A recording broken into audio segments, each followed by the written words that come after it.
I'd like to welcome everyone to the conclusion, the exciting conclusion, last but not least, the panel discussion of the 22nd Annual Helen Clark Berlind Symposium.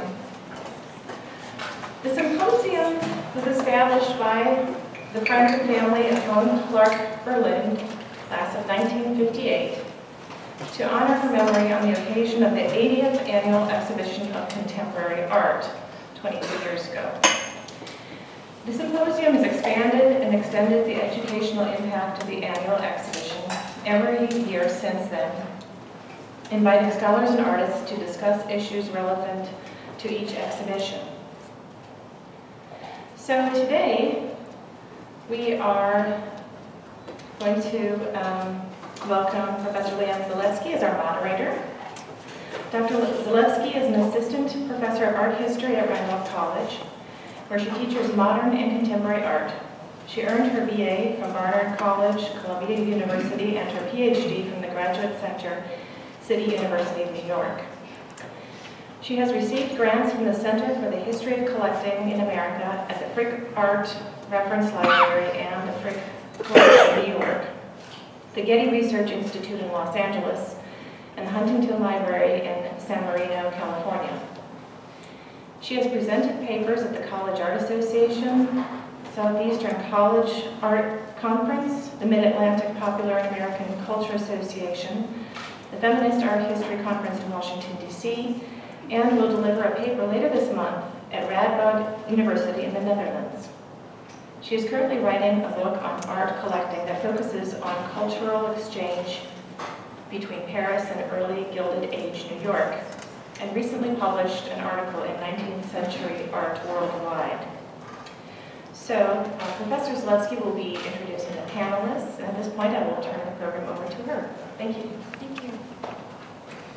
So the panel will last for about an hour, and I will begin just by introducing the speakers. I know some of you have not had a chance to attend gallery talks that were held earlier. So on my left is Pipo Nguyen-duy. He was born in Hue, Vietnam, growing up within 30 kilometers of the demilitarized zone of the 18th parallel. He describes hearing gunfire every day of his early life. He immigrated to the United States as a political refugee. He's taken on many things in life in pursuit of his diverse interests. As a teenager in Vietnam, he competed as a national athlete in table tennis. He also spent time living as a Buddhist monk in northern India. He earned a Bachelor of Arts degree in economics at Carleton College, and he then moved to New York City, where he worked as a bartender and later as a nightclub manager. While living in the East Village and meeting people such as musician Don Cherry and artist Keith Haring, Pipo's interest turned to art. He earned a Master of Arts in Photography, followed by a Master of Fine Arts in Photography, both from the University of New Mexico at Albuquerque. Pipo is currently a professor teaching photography at Berlind College in Oberlin, Ohio. He's received many awards and grants, including a Guggenheim Fellowship in Photography, a National Endowment for the Arts, an ENFOCO grant, a Professional Development Grant from the College Art Association, an American Photography Institute's National Graduate Fellowship from New York City, a fellowship from the Oregon Arts Commission in Salem, Oregon, a B. Wade and Jane B. White Fellowship in the Humanities at Oberlin, and 2 individual artist fellowships from the Ohio Arts Council in Columbus, Ohio. He participated as an artist in residence in Monet's Garden through the Lila Wallace Reader's Digest Artist at Giverny Fellowship, at the Headland Center for the Arts in Sausalito, California, and in Lightworks Artist in Residence Program. He's lectured widely, and his work has been exhibited in public collections in the US, Europe, and Asia. He's represented by Sam Lee Gallery in Los Angeles. Next to him is Binh Danh. He moved to the United States from a war-torn Vietnam as a young child in 1979. His work stems from his own unanswered questions about what happened in his native country and how one navigates the boundaries between personal and collective memories. Danh received his MFA from Stanford University in 2004 and has emerged as an artist of national importance with work that, in his own words, deals with mortality, memory, history, landscape, justice, evidence, and spirituality. He's had numerous solo exhibitions, most recently Yosemite, at the Haynes Gallery in San Francisco in 2012, and Vietnam, Nebraska at the Sheldon Museum of Art in Lincoln, Nebraska. Zan's work is in the permanent collections of many institutions, including the National Gallery of Art in Washington, D.C., the De Young Museum in San Francisco, the Museum of Contemporary Photography in Chicago, the Philadelphia Museum of Art, the George Eastman House in Rochester, New York, and the San Jose Museum of Art in California. His work was included in the 18th Biennale of Sydney, Australia. He currently lives in Tempe, Arizona, where he has recently been appointed Assistant Professor of Art at the Herberger Institute for Design and Arts at Arizona State University. He's represented by Haynes Gallery in San Francisco and Lisa Sett Gallery in Scottsdale, Arizona. And more recently, well, a little less recently, but Virginia is not new to him, because he had visiting artist residence at Holland, University. And then from there went to Washington and Lee, and is now collaborating with an English professor, Robert Schultz at Roanoke College. So we're finally, it's our turn. It's our turn again. And then he has a show coming up in 2015 at the Taubman Art Museum in Roanoke. So he'll be back again. Right? Okay. And next to him is Thomas Tuong Dong Vu. He was born in Saigon in 1970, and his family endured hardships under the communist regime during the war, including the detention of his father for several years. The family immigrated to the United States in 1986 when he was 16 years old. They settled in Atlanta, Georgia, and after attending public high school there, Thomas earned a scholarship and entered the Savannah College of Art and Design, where he doubled his workload and graduated summa cum laude with a BFA in painting in only 2.5 years. His work has been included in a number of shows, and he's had solo exhibitions in several venues, including most recently the Drawing Center in New York, the Melvin Peterson Gallery at the University of Evansville in Indiana, the One Art Space Gallery and ISE Museum Foundation that are both in New York. And in addition to his work in fine art, he is prolific and highly regarded in the fashion design industry. He is also an accomplished musician, having mastered the Binh Danh Chinese zither, and where he's performed at Alice Tully Hall, the United Nations, London's Royal Opera House, and in 2002 was invited to perform for the Nobel Prize laureates at the historic Athenaeum Club in London. So, very illustrious panelists that we have here. So as I was listening to the gallery talks and looking around at the artworks and looking at my notes, and what I would love for each of you to talk about is a little bit more about your background in Vietnam, because so much of the artwork, right, is focused on the Vietnam War, and those connections that your artwork is making with the Vietnam War. And I also wanted to point out that you're all from South Vietnam, right? So if you could explain to the audience the difference between North and South Vietnam, I think that would be very enlightening for them. So I think you're from the Central. You're Central? Mm-hmm. Yeah, let's make it even more complicated. But I'll turn it to you first. I could start by saying I was born in Vietnam in '77, so I was born 2 years after the fall of Saigon. My family and I decided to leave in '79, so I was again 2 years old. So I don't have recollection, like Thomas had recollection, under the new regime. You have a really different story too, that's quite different. So a lot of my work and how I negotiate my Vietnam experience is through my parents and what they experienced.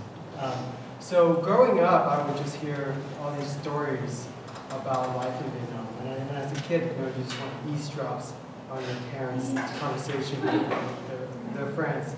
But when I asked them questions about, like the boat people, because I heard we're boat people, I just didn't know what that means, It was very hard for them to talk about it. So a lot of my work, and thinking about my work, was dealing more about finding those stories and using art as a medium to flush those stories out. So I think I'm kind of removed from the trauma, so I'm able to, in a way, deal with that trauma, even though, yeah, because I was a young kid, I experienced it physically, but I didn't experience it mentally, in a way. So that it was a way for me to deal with the trauma for my parents in that generation. And of course, growing up in the United States, my knowledge about the Vietnam War was through the movies. You know, I watched Apocalyptic Now, you know, Full Metal Jacket as a kid, you know, and it was just like, that's my relationship to the war, was the Hollywood film. So what I was really attracted to, as you can see in my work, is that the foliage of the depictions in the movies was kind of what I wanted to talk about. Yeah. So your connection to it is really, are you doing that, do you feel like you're doing it for your parents' generation? Well, I'm doing it for both. I'm doing it for me. I'm doing it for the public as an audience. But yeah, I'm doing it for my parents to help them tell their stories.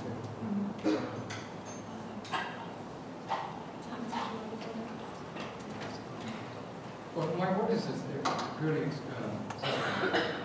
how just the personal experience I can talk to on behalf of all Vietnamese people, but myself, and the experience of living as a teenage, grew up under the communist ruling. The experience that we went through every day, it's just like almost like acting, you know. It's like everyone has a story and you are the actor in it. So you have to navigate that, not to get caught, not to get in trouble.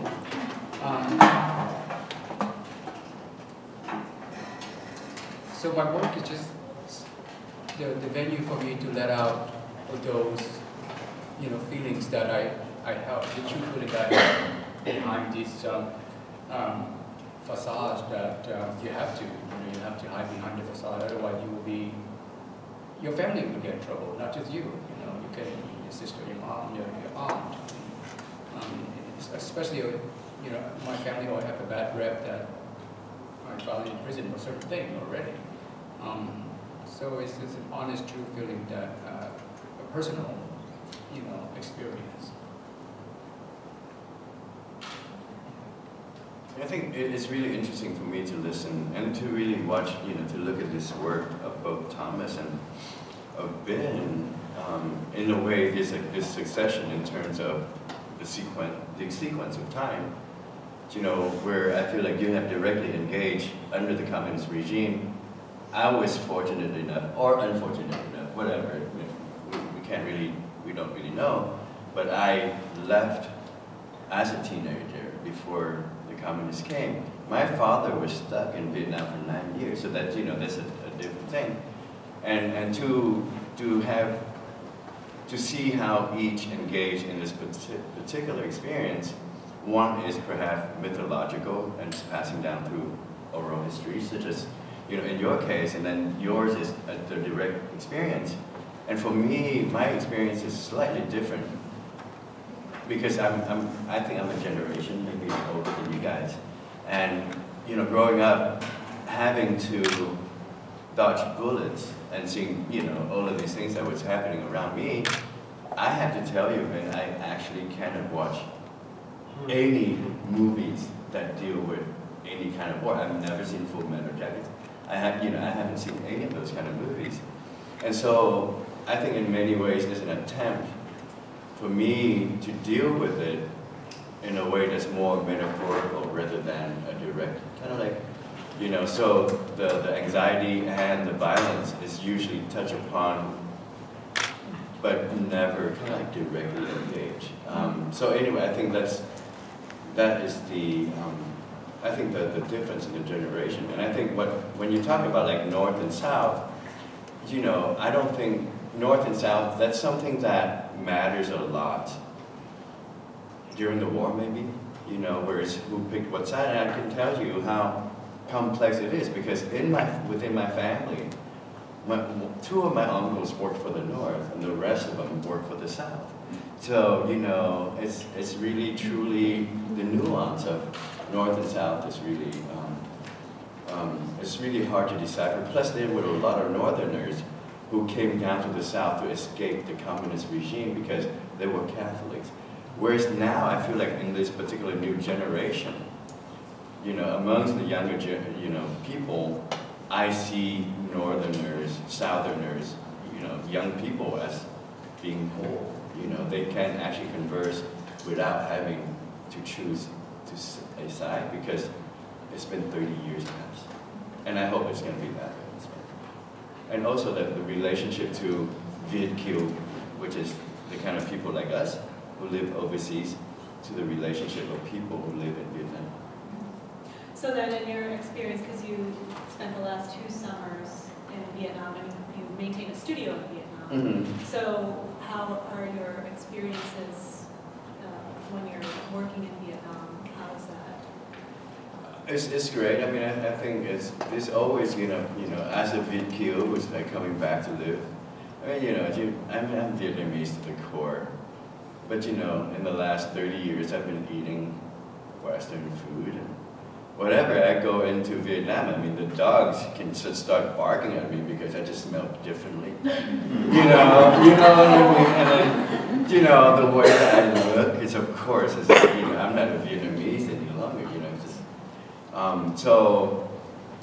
there's a comfort of being an outsider, and yet there is another comfort of knowing how to navigate, how to speak that particular language, and how to behave within that culture. You know, so there's, I think that line of like outside and inside, it's always like a line that's going to keep shifting. And I do go back there, you know, every year now. So, yes, so I don't know if I answered your question, but I think that's that line, that liminal, you know, the line that defines that liminal space is something that's constantly shifting. And I think I can go maybe talk about Dan, you know, I mean, Binh and Thomas too, is, you know, in some ways we kind of exist between these two cultures, and that lines keep shifting. Yeah, definitely. I think when I visited Vietnam for the first time, it was 1999. And I visited because my grandmother was very sick, and my father said, you got to visit her before she passed away. So when I arrived to Vietnam, at that moment in my years in college, I was taking a lot of ethnic study classes. I was a minor in Asian American study, and I was trying to, you know, find myself to like, where do I belong in the American landscape in a way. So when I thought that when I visit Vietnam, that I'm going to find home. You know, this is kind of, you know, my people. Everybody speaks Vietnamese, but I was totally wrong. I was totally culture shock. It was just, you know, I was homesick. I wanted to go back to America, and I realized, you know, when I experienced the term Viet Kieu, you know, which is again Vietnamese outsider. So you never really accept it as an insider. So when I came to that realization, I think I gained some more knowledge of myself as this very unique individual. Not even unique at all, but unique to myself, the way I think about it, and how I navigate, you know, being borderless, being able to be fluid, and always feeling like a foreigner, even in this own country. Feeling like a foreigner, I'm able to have a new perspective on things. And it's a good feeling sometimes, just to see things new, in a way. So that's how I kind of shaped that experience. Like when I met my, you know, she's using a mic if you guys can hear me. But when I met my cousin, you know, for the first time, he was the same age as I am. And I think there was a moment when we first greet each other. You know, I thought, what if my family didn't leave Vietnam and we decided to stay? And he was on the other side, you know, and he's the one who left. So these decisions in our lives just take us to places that we just can't predict. Yeah. And at dinner the other night, we were talking about the community in San Jose where your family is based. So would you speak to that a little bit? Yeah, definitely. You know, growing up in San Jose with a very large South Vietnamese population, South Vietnamese population, and when I was a kid, my parents would take us to these anti-communism rally, and and as a kid, they were very violent. There'd be an effigy of Ho Chi Minh, and people would be beating it, and I have no idea what was going on. So those experiences kind of really shaped me too. But at the same time, my parents never really explained the situation. It was kind of like you just have to figure it out yourself. And then by figuring it out, I went to school. I learned and I tried to understand what was happening during the 60s and tried to understand the whole perspective. So there was always fear that my father owned a business as a TV repair shop, and there was always fear that somebody in the community might not like him, would label him as a communist, and then the next day there'll be a big protest. And this is in San Jose? This is in San Jose, well, mainly a lot of California is kind of like this. So when I started working on stuff about the Vietnam War, he didn't like it at all. He felt that the work could be misinterpreted and it would be really bad for the family. So that was kind of again, trying to figure that out too. But through the years, they kind of, my parents kind of relaxed more about, about this particular work in the gallery. So then, how did they react to the exhibition you were just telling me about that was put up and then taken down? Can you explain that? There was an exposition about 2 years ago in Orange County. It has a really derogatory title. It was called FOB, which means fresh off the boat, But it's supposed to be a tongue-in-cheek. And I was invited to exhibit. It was among my other Vietnamese American artist colleagues. I was very excited and honored. But there was a photograph in the exhibit by a photographer based in LA named Brian Doe, and Brian Duong. And he had a photograph of, in Vietnam, of a young lady with a tank top with a North Vietnamese flag tank top, sitting next to Ho Chi Minh bus. So obviously that's a signifier for the community to rally and protest against. So the second day the show was shut down because there was such a big protest. Because of the one photograph. Because of one photograph. And some of the other artists, as artists, could be very egocentric. We were all debating, like, why don't we just take the show out, take that piece out of the show, but the curator decided we just have to go with it and shut down the whole show. So of course people were very disappointed. I was pretty much okay with it. And there was other work in the show that deal with sexuality and gender that was, I think, more taboo from my perspective than a picture of the bus of Ho Chi Minh. So, but of course it was read from different perspectives, from different experiences. So it was shaped, from different eyes. I can see why. And one thing that I was wondering, that the curators who put that show together, Vietnamese American curators, decided to do this because they were being provocateur too. I mean, they are from the second generation Bo people too. So that to me was very interesting. And I wish I was there during the panel to learn more about that. But, I live in San Jose. So. But that was kind of my experience. And there's been many experiences with art shows that deals with Vietnamese American or even Vietnam shows. So it's a very tricky territory to have shows like this. And one thing is I did walk around, make sure there wasn't red flags and stuff. and you guys are further away from California.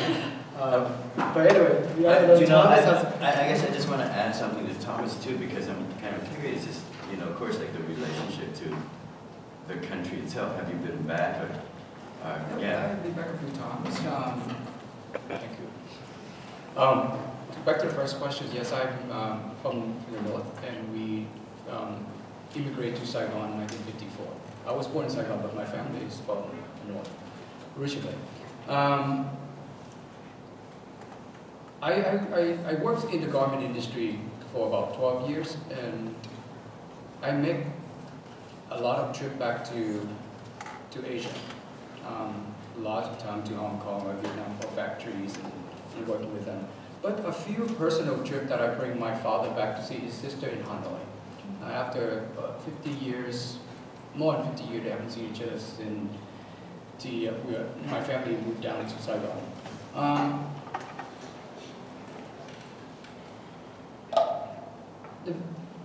It's different for me. My very first time that I went back to Vietnam and see my home, and which now is like they renovated, it's like a palace now. It's just a big, gorgeous home. And across from that is the 5-star hotel, where it is the military base used to be. Now it's a 5-star hotel. Now it's the 5-star hotel. The memory of my childhood is not there anymore. And everything's cement up. The garden that was there in front of the military base now is like a home. And the only people that I can reach to, I went to the Buddhist temple and see my grandparents, but the ash was there, and spoke to some of the monks and asked them to pray for them during the full moon, which is the 15th of the month. The old-fashioned, we are using the lunar calendar, and in Buddhist traditions, usually you give a chanting during the full moon. A lot of talk about my family, both in Hanoi and Saigon, about the government.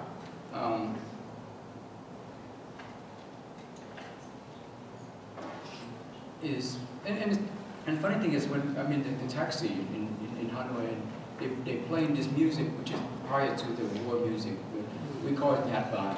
So when I grew up, those songs, like was banned, and you cannot play it anywhere. You cannot be singing, right? And now it's just like they play it everywhere. You know, it's just like in a taxi, in a restaurant, it's like wide open. The music that they're written in South Vietnam pre the 1975 event. So Vietnam is changing now, for sure. Since after the the agreement of free trade, with the world and the U.S., so it's changing. Although I want to ask one thing, that one of my family members was president of the Communist Party. His name is Jun Jing, and he's from the same where we grew up in Hang Village. So he, we are aware of my parents know who he is, and he's like to say he was the president of the Vietnamese Communist Party right after, from 81 to 86, I think. Yeah. So our family do have some parties that affiliate with the North, or some parties affiliate with the South as well. But when we, and a lot of my family moved to Paris during the 60s, so there's a lot of dang foods there. So the same trips I brought my dad to Paris to have a family reunion, and we there from the old generation, and I can see myself as well, because I grew up somewhat my early years in Vietnam, and developed the way I think that way through personal experience. I consider myself Vietnamese American. I lived in New York for 20 years, and I just think that I understand what you guys are coming from, like you feel like half, and you feel a middle both. I do have those feelings sometimes. I changed the feeling to become Vietnamese American and accepted who I am. and it's the new adopted country. I want to take a step back because most of the people here were not here this morning to hear your talk. And you had mentioned that when you went back that your house is it's like a palace now, and then across the street is a hotel. So could you kind of tell us again what your home life was like? Yeah, my family, my father and grandfather moved down from the north. They're very traditional. So everyone lived in the same area, complex, like home after home.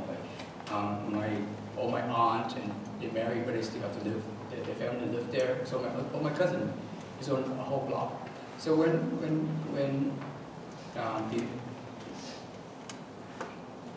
the event of when it comes to over, we can only have the garden area, the outside kitchen. So that's in front of the outside kitchen, the garden area. That's when we all lived. And in front of that garden was a military base. And now the military base is no longer there. They built this 5-star hotel, and the garden and home become one palace. Big. And you said the garden where you ended up living is now? Now it's part of this big home. Oh, it's part of that. Yeah, the home moved forward now. It's like the whole block to the street. Yeah. Okay. So each of you in your presentations showed family photos at some point, which I found interesting. And you know, the work deals with, a lot of your work dealing with either identity or something that's autobiographical. So I'm wondering if each of you can speak to that and speak to the desire to kind of include your family in these presentations. Okay, I'll start. Well, let's see. I know in the presentation I included a picture of my mother, which is, I guess, considered a family portrait of my mom, although it was made for a project, holding a document that was issued by the U.S. Embassy that allow us entrance into the country, this country, as refugee. And on that document are all these little tiny passport pictures, and there's a little picture of me as a baby. And I never seen a picture of me. That's like the oldest picture I ever seen of me. You know, and it was made also in Malaysia, which is at the moment you haven't gained any sort of citizenship or some sort of label, I guess. You're just still a refugee in a way. So when I found that document in my family's archives, I was just really taken by it. So I think it's through the photographs that I'm able to experience these history. And it's also, it's unlike today where a lot of pictures are digital and it stays on the computer. But when you're dealing with physical photographs, the smell, the touch of them, and how they change throughout time, they age themselves. I think there's a more immediate connection to that time period. So this is the reason why I kind of was very attracted towards using family pictures in some of my work.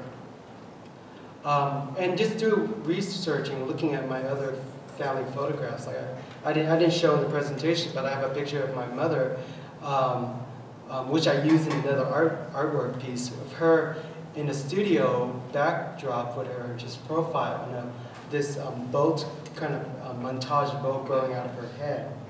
But on the quote on the picture was, say, a lonely person on a boat. And the picture was made so my parents could be rearranged. The picture there was several copies made and was distributed throughout the village. So my parents, my mother could be wed off to a young man, which is my father. So when I saw that picture, I was like, wow, that's a really beautiful picture of my mom. And then just the idea that a lonely person on a boat, and she probably knew at that moment that her future husband's going to take the whole family on a boat someday. So again, just looking through these family photographs and just finding connections and stories. And in a way, even though Pipo mentioned mythology, but inserting my own mythology into the work itself that is also as real and physical as the real history. So I think navigating photographs allows one to do that. Thomas, do you want to show us the last photographs at the beginning of your presentation? Yeah, a lot of family photographs. Fortunately, yeah. The reason I'm showing a family photograph, I actually, as last minute, I did not want to. I never did before I show a lot of people. Only because I have to have no choice to paint a picture of a traditional family in a traditional home. From verbal or from I'm not a photographer, so I cannot capture. So I went to Vietnam, to the village and took the picture. That's the the picture worth 1,000 words, and I have no choice. I didn't want to, but.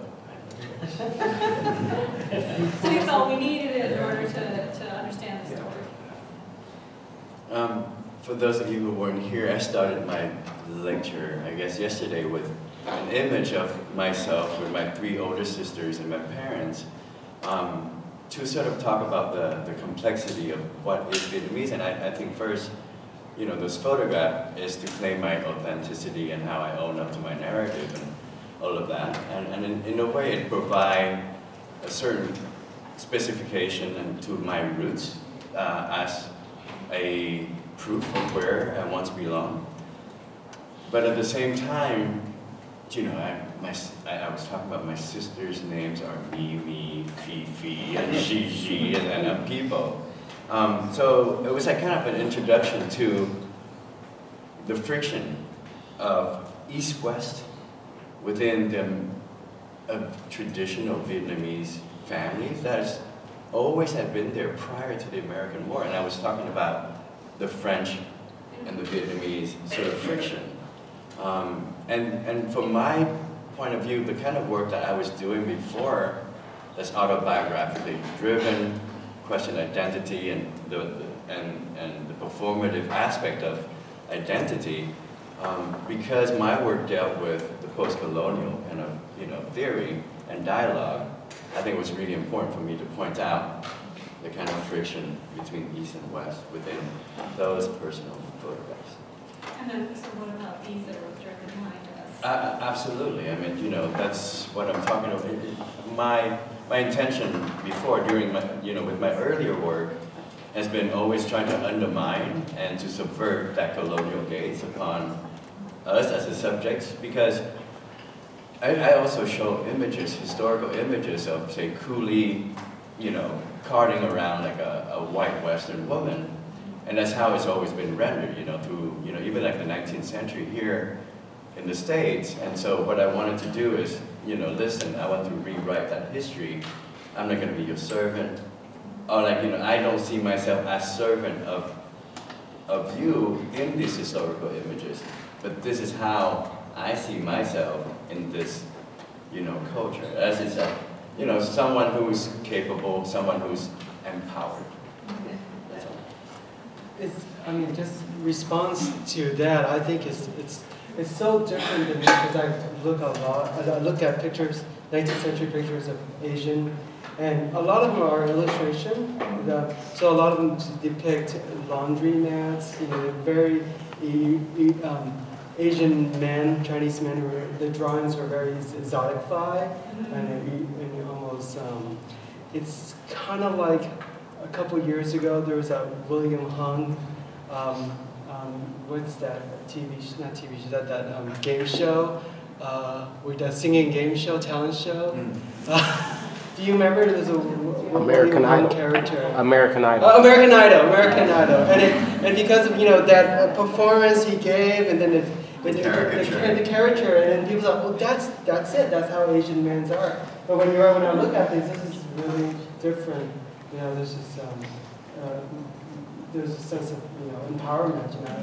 So they're as an Asian American looking at these pictures, wanting them to be 19th century, and they're not.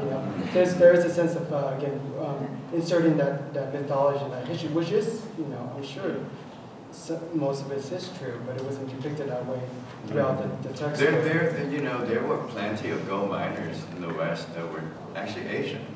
but that was never acknowledged in the mainstream, you know. Right. And you know, I think I just want to add to, you know, your discussion in the terms of like the stereotypes, you know. I think for male, for the kind of stereotypical Asian male, there's two things.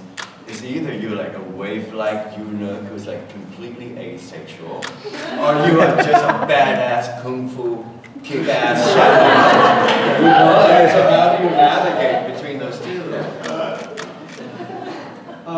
I'm sure most of you are familiar with the photographs of the Transcontinental Railroad connection, you know. But if you look at that picture, there's not one single Chinese or Asian person in that picture. It was, you know, all white American. So again, that depiction is always trying to be written out of history.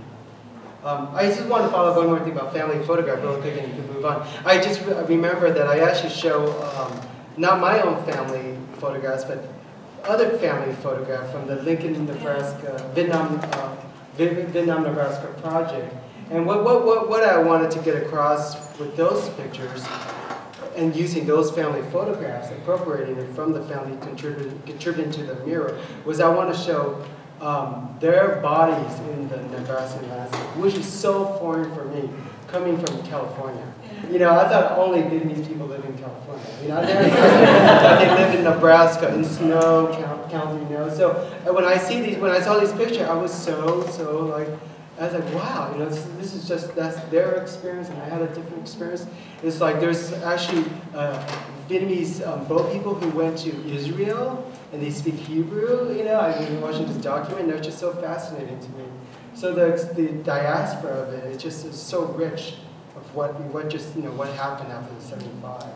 I was also curious that the photographs that you use on the leaf prints, have any descendants actually commented on those, if they're even aware? Well, most of the photographs are from Vietnam War archives, like the media, newspapers. So I don't know if anybody. But no one has commented. Yeah. Thomas? Are we talking about family photograph? Do you have any comments on these two? Oh, What they've said? Oh, you have a question first. Questions? No? Okay, that's fine. With the photography, in particular, landscape is kind of a common theme with the leaf prints and then people with the East of Eden. And you had both kind of mentioned the land as scars and then things that are growing out of these scars. So would you speak to that connection with the landscape and how you're using landscape in your works? I guess we always start with Binh. Yes, why not? I did declare myself a landscape photographer yesterday, so I took one up to the title now. Well, let's see here. I'm definitely very interested in the history in the land, the history that we can see, you know, and that's just always fascinated me because of photography, or looking at old photography, we can always imagine, you know, what took place there. Like here, Civil War era, you know, landscape. You know. So that's just, you know, I like to study history in that way. And when in my own work, when I think about the landscape, you know, I think about my chlorophyll prints as landscape photograph because it's an investigation on the land. Although I'm not making direct pictures of the land, I'm thinking about the land. And how I kind of think about it is that I try to really think about it also in a very scientific way.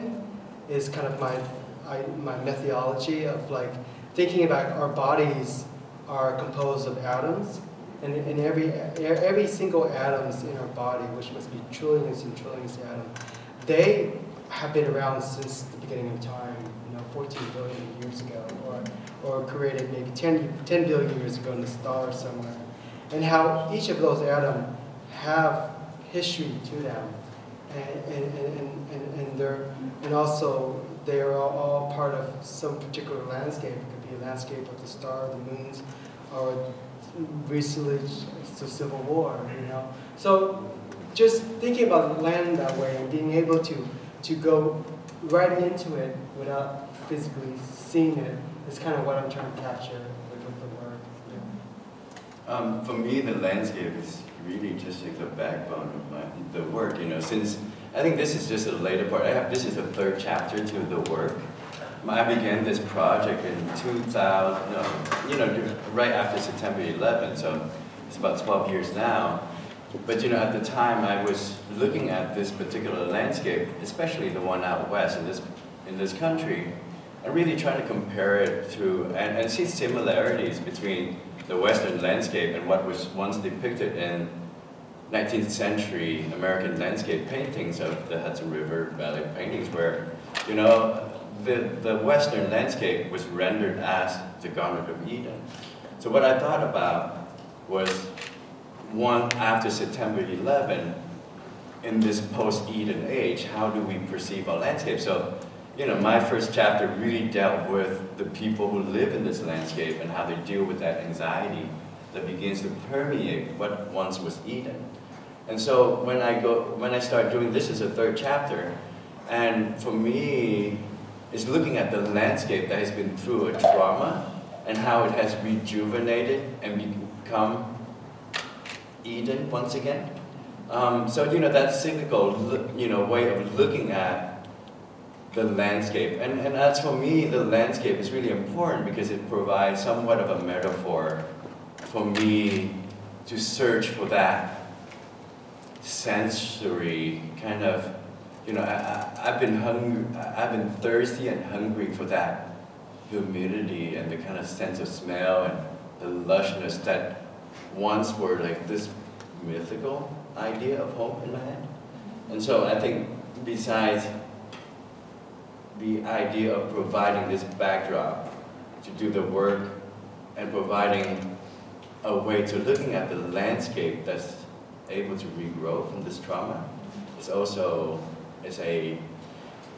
an opportunity for me to kind of exercise my projected desire that I had when I was a kid growing up in Vietnam, who was never allowed to interact with the landscape in such a way.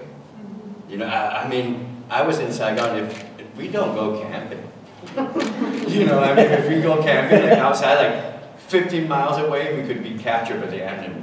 You understand? So like, you know, camping, are you crazy? You know, no camping. So that's the idea. It's like, so there's this kind of lost childhood, the kind of idealized childhood that I see of how these children interacting with the landscape was that projected desire. So, but then there are a few surprises in these landscapes. Of course, I know. Edenic, and I know John Spanish said that you didn't specify what order these were supposed to be hung, so he decided to hang them from less creepy to more creepy. So, because I don't know, this group probably can see the best, but well, so you know, these were the creepy ones. No, the last group of children, they were just sleeping. And maybe waking up. Oh yeah. Well, you know, I think that talks about history, the history of that landscape and the burden, you know, of like the people who live with that particular history. You know, and I think, like I mentioned to my talk yesterday, you know, I dealt with both, and more, I'm gradually moving away from what seems to kind of make references to the kind of violence that has happened before. You know, I think if I use a landscape that's once been raised and the foliage, I think that's good enough. And you know, this has to do with my direct experience with someone who participated in that experience of, you know, in a war-torn culture. Yeah.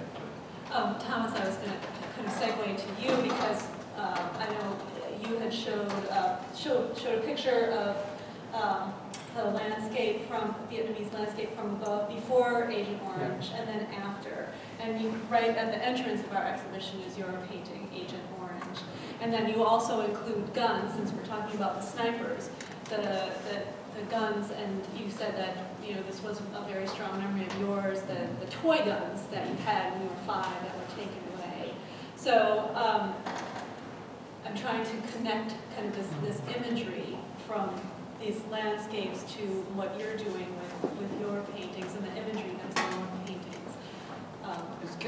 A lot of people think that I'll say that by painting a landscape, but I don't disagree with that. Oh, but they say that your paintings are landscapes. I grew up in the garden and the kitchen area. Right, the outdoor kitchen. We have coconut tree, we have banana tree, guava, jackfruit, beautiful, flower that we use for New Year's, and my grandfather had a lot of bonsai at the time. It's an old traditional home again, and birds, at that time, a lot of birds, singing birds. And we call her non-bowl. It's like meditation rocks with fish underneath. So I'm as a city boy, and we have this oasis right there, and then actually that's what we end up, after the communists took over. That's the only we lived there. I loved it. Every time the rainy season comes and the frog and the toad start to come out, it's really innocent, and you can see the sky with a lot of stars between all this building. And then when we offering with the ancestor one in the morning, one at night, and the incense and the scent of the incense, and with the deep at night time looking up, it's just beautiful. I mean, very, very innocent and one with nature for me. And perhaps that's when I was painting, that's what I was thinking as well. When my grandfather died, because usually when someone died, we have to wear, we rip the fabric, it's a ceremonial thing, and you have to wear as the headband for respect. All the tree wears, you tie it to the tree, tie it to the bird cage, tie it to the rocks. When the monks come over and they do the chant, not only around my grandfather, it's around the whole garden itself. It's a sacred place for me. And my mom took everything there. And that's where the large toad was? That you mentioned this morning, the toad? Yeah, the toad. Yeah, because the koi pond, the toad's always around, it's hop around. And even though we don't have electric sometimes, after the communist ruling is very poor, and there's no electric anymore during certain hours, so so just the lantern is beautiful, and during the mid-autumn moon lantern, we always lit on our tree, all this lantern. So for me it's beautiful. So foliage and scent of smell, scent of like Pipo say, is the humidity in the water. You smell it, bring you back right there. And it will bring you back to that moment that you want to experience again in life. And I think, I just want to add, to what Tom is talking about, but, I think that the relationship to sensuality and the viscerality with the environment is really different for us, I think, in Vietnam than for our body to be interacting over here. I think with the way that we deal with that atmosphere, and I can understand the way that you kind of try to describe it in a really poetic way, and I can, it's not an imagined feeling, but I think it's a visceral feeling. And as I grew up, when we go to school, I wore those outfits. You have to. Yeah, it's a uniform. You have to wear it. You have to. Remember, we can't be different from anybody. Yeah, I was like, yeah. It's a good thing. Okay, so we are actually starting to run out of time. So there are a lot of studio students here. So I wanted to ask you about process, about how you are making your artworks. So, Pipo, would you? Oh, my artwork? Yes, my artwork. I think my work is always driven by ideas and my material. and my methods are always coming after. So, you know, if something that deals with 19th century, I go to the 19th century. If something that deals with performance, I mean, I've done performances before. If something that's dealing with like an installation, I would do it. My ideas are not driven within the specificity of photography or what have you. To me, this particular new body of work, what I really like about them a lot is it allows me the opportunity to, you know, direct, to deal with logistics, but really it has to deal with like, you know, sculpture, installation, the specificity of location, and my sort of knowledge and training within the Western classical painting. So that's, you know, so it's not about just photo. Are you using older processes or is it? No, this is, you know, I photograph using, usually I do 4x5, large format camera. And I'm still shooting film. I guess we get to that really specific. Okay, and I shoot film, you know. Yes, I develop my own color film, which is, you know, not many people do it in this world, you know. So, and if I can use a digital camera, I'd use it in a heartbeat. But at the same time, there's one thing I just want to say: I use film because I like to learn from my mistakes. You know, there's a surprise, and most of the time it comes back, and it just disappoints me. And yet, those are like the kind of crucial moment that it allows me to be more mindful. It reminds me to be more economical with my means. The next time that I work is usually I don't get to see these things until months after. You know, I do it, and then when I see it, it's too late. And I like to keep going back and re-sketch and rework something until it's done. Like some of my pieces, for my first chapter, it takes about 3 years before they actually are done. So anyway. So then when you went back to Vietnam this summer, so did you develop any of those pictures while you were still? No. This is always, I'm still developing the things that I'm still, you know, from this last summer. So it's always, I don't see it as I'm doing it. But like not until, like I say, months later. Now this, you know, work that I haven't seen for the last 4 months, I still have to go through it. Yeah. Okay, so there's some surprises in there. Yes, bad ones. Ben? Okay, well, unlike Thomas, I can draw, I can paint. And unlike Pipo, I can't perform because I'm really shy. I'm not staged, I don't like the whole stage thing. So I do a lot of photography. It's like my medium is photography. I just love everything about using a camera and looking through a camera viewfinder and pointing at things in the landscape that I want to capture. Like, this is important. I want you to also look at it. So that's kind of my methodology. But material-wise, I teach 19th century photographic practices. So I teach students actually how to make their own photo paper, make their own light-sensitive material. And I obviously use that in our work too, with daguerreotypes and the colorful printing. And anyway, I want to get back to this organic beginning of photography, not because I'm nostalgic about it, it's more because I think it just had a really short life.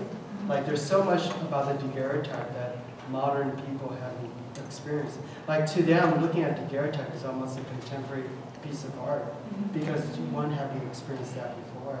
And it's unique. And it's unique, and you see your own reflection in it, you become the artwork. So because of all these ideas and theories about this medium, I'm able to use it in my own art projects to talk about these ideas that I have. So photography is always something that I was very comfortable with. Like I mentioned, I started photographing when I was 10 years old. So it's kind of like, in a way, I think of all of us, it's like our art practice is like our religion. You know, that's what I practice, my art. You know, I pray to the photo gods to get a good picture. You know, like, please, please, please. This daguerreotype will come out really nice, and most of the time it doesn't. So then I'll be like, you know, I'm actually the worst when you see me working because I'll be cussing. It's not peaceful at all. So and then how does one make a daguerreotype? Oh, well, quickly, to make a daguerreotype, what you need is a piece of silver. So you need a silver plate. And most of the time, it's a piece of copper plated with silver and placed in a box of iodine vapor. So the iodine and silver will interact and become silver iodine. And at that moment, the plate becomes light sensitive. So in the 19th century, you would take that plate and put it into a plate holder, carry it out to the studio, compose your pictures, and then put the plate into a camera and expose onto it. And then take that plate holder back into the darkroom and then develop it over something called a mercury pot, which actually is a little bit heated mercury. And the mercury would develop the plate. So because of all these chemicals that's used in the process, we're talking about bromide, iodine, chlorine, mercury, gold chloride, because of all those chemicals, it's really poisonous process. So everything has to be done in a laboratory, controlled laboratory. In the 19th century, people really didn't care about that. They were not thinking about their health. They made daguerreotypes and then died. Well, no, they went crazy and then died.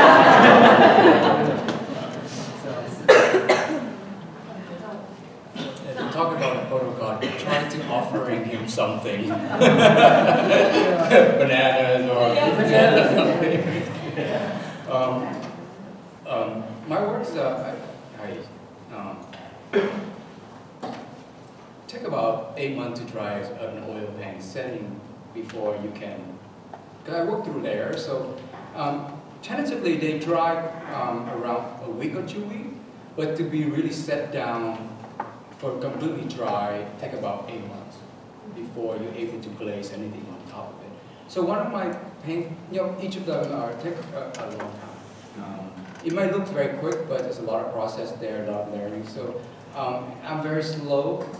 I think a lot, and I repaint on top of it, like the paint in front. Paint for me, it's never done. You can just go back and embellish on top. And I did went back 5 years later, add on something. It's a never-ending process of adding things. But I have to tell myself that's enough. The body of work 8 years ago before these comes out is very minimal. So minimalist in the sense of really nothing there, just Conti on a stick down 1,000 stroke of rains, and just that's all you see.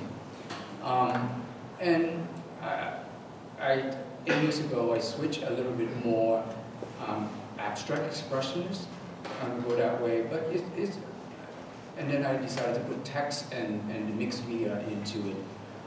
Going forward, starting with continue with the black series, but even thicker, and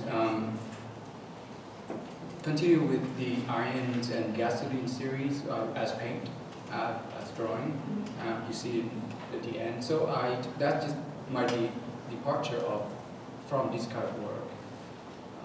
And you said earlier that each of your paintings starts out as a connect the dots. Yes. So there's a connect the dot game under each one of these canvases. So would you explain to them why you do that? The connected dot games, my father taught me right around before he went into prison. So underneath every single painting, I play a game to connect the dot to a triangle or two people playing it. It's like usually my sister and I we play. So I pretend like, because she's not here, she's in Atlanta, so it'll take a while. It'll take a long time sometimes, because the painting is so big and the dot about this much, and each person take a ruler, So I pretend like, I'm going to decide and everything. So, and I cover them up with layers of painting. But there's some raw canvas area, those are strategically planned. So I would sketch further, I know that area will be raw canvas, and I would gesso the part that need to be painted on. So you can't really paint oil paint by directly on canvas, so you need the gesso. So the raw area are planned. Okay. And then the connect dot game is underneath the gesso. Or a drawing? The drawing, you can paint oil on top of drawing. There's no problem. But you can do the you cannot do the So opposite. your connect the dot game is a drawing, Yeah, it's a drawing. and then you paint over it. Sometimes with stitching. They're not, the series with stitching is not here. Well, I saw there's some stitching on Agent Orange. Oh, and no, then no, most of these have some gauze on them as well. Oh, then the most of these are the older series, so the drawing would be, it's not the stitching, you know, the connected game or drawing. Oh, okay. Yeah, the newer work, which I don't have it here, they're all stitching, you know. Oh, okay. The connected dots are Yeah, and gauze. you paint on top and you still see the 3D of the threads comes Oh, out. okay. Okay. So I should ask quickly, current projects, future. So you're just saying you're working on a new series. Yes. And what is it subject matter Vietnam as well, or? Actually, it's a little bit more embellishing the idea of the human rights. So I will add that on with the poetry as well. Okay, so it's more about human rights in general. Okay, so you're starting to move away from Vietnam. Oh no. No. Okay, that's still there. So this is addition. Human rights. Human rights in Vietnam. Well, since now I live in Arizona, my current project is actually continuing to photograph national parks in Arizona. I'm thinking about our connection to the land as movement, so yeah, continuing that project. And then what is the project that's going to be at the top end? The Tallman project is another current project, and that's actually, it's called War Memoranda,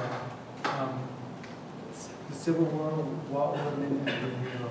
So it's actually a Civil War project I've been working on with a poet, Robert Schatz from Randolph College. And that's going to be kind of it's scheduled to, at the end of the 150th anniversary of the war, but also in that exhibit we're going to be looking at the Vietnam War, but also the Iraq War and the war in Afghanistan and Iraq. So kind of again, that continuation of war that Ann Tucker was talking about yesterday. Right. And when it doesn't really stop, but it might stop for us as people who are not involved with the military, Right. but it doesn't stop for the family who have lost loved ones. So we'll be focusing on the themes, and using Walt Whitman to guide us in our project. I've been working on this project since 2005. It's called Tragic Love Songs. It's about picturing Vietnam, but just all these kind of slivers of images that I've been making, both landscape, interiors, and portraits. And what that really ties them together is, while I make these images, there's a very specific cheesy love songs that's always playing in the background wherever I go to, and it's more like it's more like more like a documentary kind of project. But anyway, so as I'm finishing this up, I will just go ahead and start editing for the other projects. Thank you very much. I wanted to open it up to questions from the audience, if anyone has questions for any of our artists. Yes? Yes, I'm a child of that war, and I'm very curious to know, we are all familiar with probably the two most iconic photographs of the war, the child whose clothes were burned off by the napalm, and of course the other one of the police chief killing the gentleman through the movie.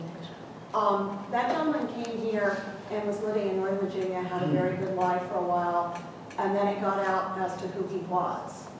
I'm curious as to whether any of your family members experienced like being loved and then somebody found out who they were, or any kind of a discrimination because of who you were or that sort of thing, if they went through anything like he did, because he was very well loved, and then it was like everybody hated him, and it was horrible when they found out.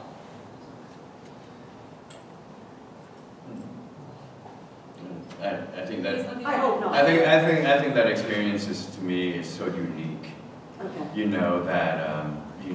I think most of us, I don't think have the opportunity to experience in such a way. I mean, certainly, for the woman who was portrayed in that napalm sort of like situation, the focus is she gets more love, right?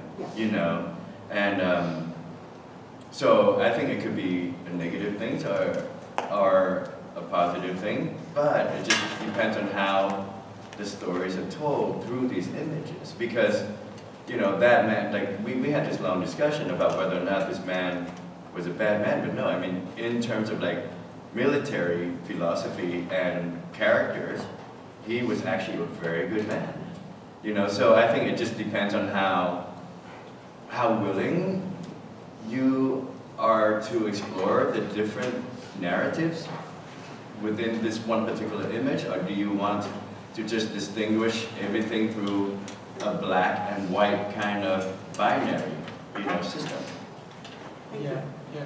And Tucker, when she was presenting yesterday, she talked about that picture again, about the situation when the Eddie Adams photograph of the man being, the Viet Cong being shot by a South Vietnamese general.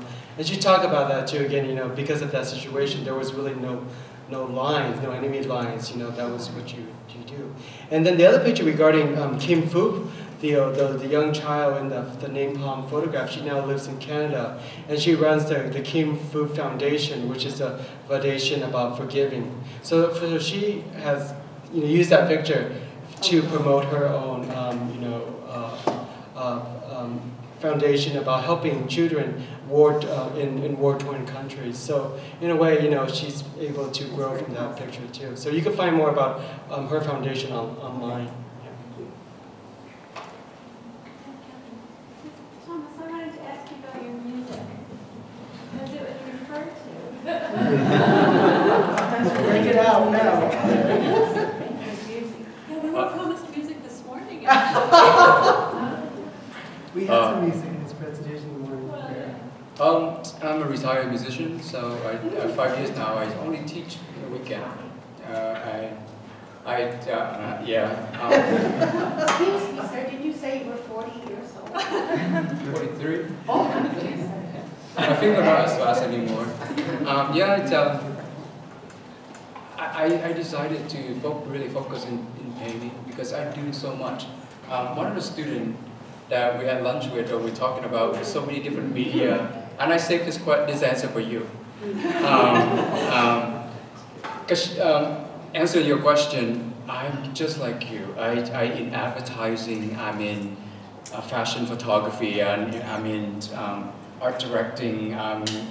You know, I put my feet on any job that would take me. I have to give up. Music is still in me, and music is very important. It's the foundations of painting for me, because I can listen to music, and in Vietnamese we say "tha hồn," meaning you can let your soul fly in a way, and you can be so into a piece of music, you can be so involved with your painting once together, honestly, and. Music, the one thing I miss most of it, I still play, but not professionally, I don't perform anymore, that you in Vietnamese theory will say this hand you pluck the instrument would give birth to a piece of art, and this hand where you give life to it. So it's one hand you give birth and one hand you give life, just like the mother. So it's very sensual, it's very touching. If you get angry, you can do the same way. The same note, the same melody. If you feel sad, you will play completely different.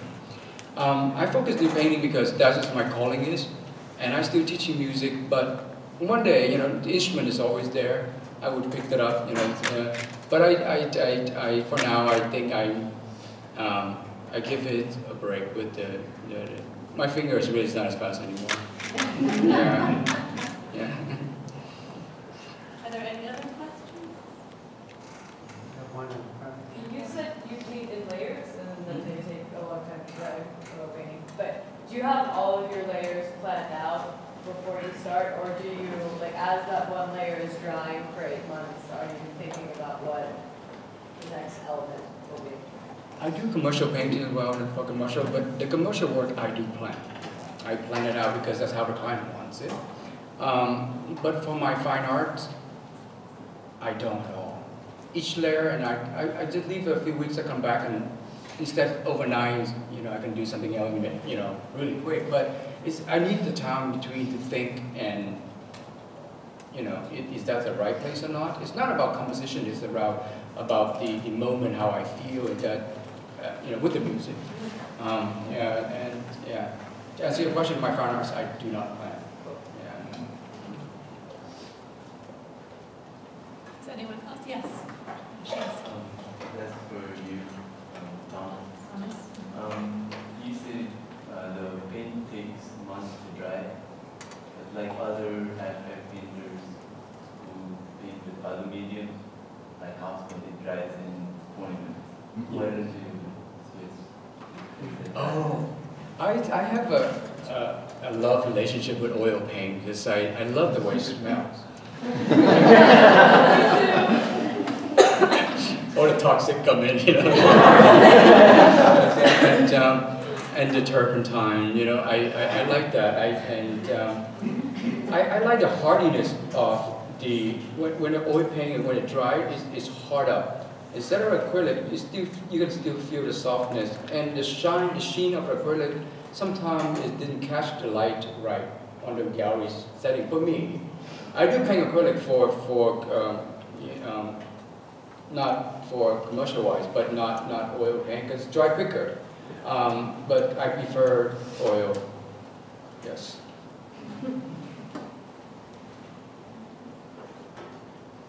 Thank you very much for attending this afternoon.